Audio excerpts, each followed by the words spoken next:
Les médecins et puis les urgentistes nous disent: «Bon, on fait ce qu'on peut et pour l'instant, on réussit quand même à soigner tout le monde». Sauf qu'il y a quand même des grandes difficultés et parfois même des vies qui sont mises en danger. C'est ce dont vous vouliez témoigner ce matin, Philippe? Oui, il y a un truc assez édifiant, c'est que j'ai un cousin qui est en attente de greffe cœur-poumon, donc Oui. pathologie assez lourde. Il est en attente depuis 2 ans. Et puis il y a 2 mois, on l'a appelé à 18 heures en lui disant, voilà, vous avez 3 heures pour venir. Il Mmh. fallait qu'il aille à Marine-la-Longue, à Paris. Oui. Et ben, il n'y avait personne pour l'emmener, ni les ambulanciers du coin, ni le SAMU, ni l'hôpital. Donc il a même demandé l'hélicoptère, on lui a ri au nez.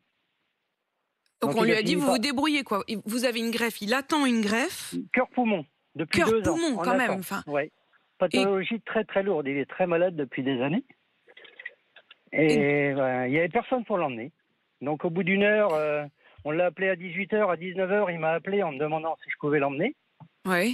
ce que j'ai fait bien sûr. Donc j'ai mis un petit quart d'heure à préparer parce que la voiture était prête pour aller à un chantier, sur un chantier pour le lendemain. Donc il a fallu que je décroche une grosse remorque. Enfin, j'ai perdu encore un quart d'heure. Ouais.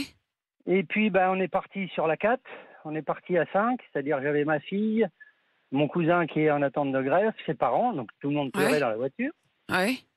Et puis, bon, on a passé la route à essayer de demander une escorte aussi, puisque personne ne pouvait l'emmener. On a passé le temps de la route à demander au 17, est-ce qu'on peut avoir une Mmh. escorte pour à tel péage, à tel péage. Ben, en Mmh. France, c'est pas possible. Donc, on a fait la route. Bon, j'ai pris assez de risques, Ouais. comme vous pouvez l'imaginer. Et puis, ben, quand on est arrivé à 10 kilomètres de Paris, ben, on a reçu un appel comme quoi ben, la greffe, elle n'était pas viable. Le greffon était C'était trop tard?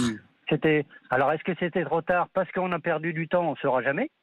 Mais en Ouais. attendant, les faits sont là. Personne ne pouvait l'emmener. Donc Et il a demandé à un moment donné au 15, ben, envoyez-moi l'hélicoptère. On lui a rayonné en lui disant, mais monsieur, l'hélicoptère, c'est pour les gens qui sont en train de mourir. Ben, lui, qu'est-ce que vous croyez qu'il est en attente de greffe cœur-poumon? mmh. Il est en train de mourir. En fait, ce que vous nous racontez, Philippe, c'est terrible parce que c'est un manque de coordination, en fait. C'est-à-dire que la greffe arrive, l'hôpital l'appelle, mais par contre, tout ce qui est en amont, c'est-à-dire tout ce qui devrait, comme un puzzle, en fait, s'imbriquer comme Ah, il y avait service personne. autour, il y avait personne, quoi. Vous On étiez lui a livré à dit, vous-même, quoi. quand il a appelé le 15, ah ben non, pas avant 20h15 ou 20h30. Il est toujours en Attends, attente de greffe, votre cousin, Philippe? il est toujours en attente de greffe. Alors Mmh. Marine Lalonde l'a rappelé le lendemain. Mmh. Il a expliqué le souci et on lui a dit, ah bah attendez, ça va pas en rester là. Mais ça Mmh. fait 2 mois. Alors il sait pas que je vous appelle, hein, parce Mmh. que il Ouais. est, Non, mais il veut gêner personne.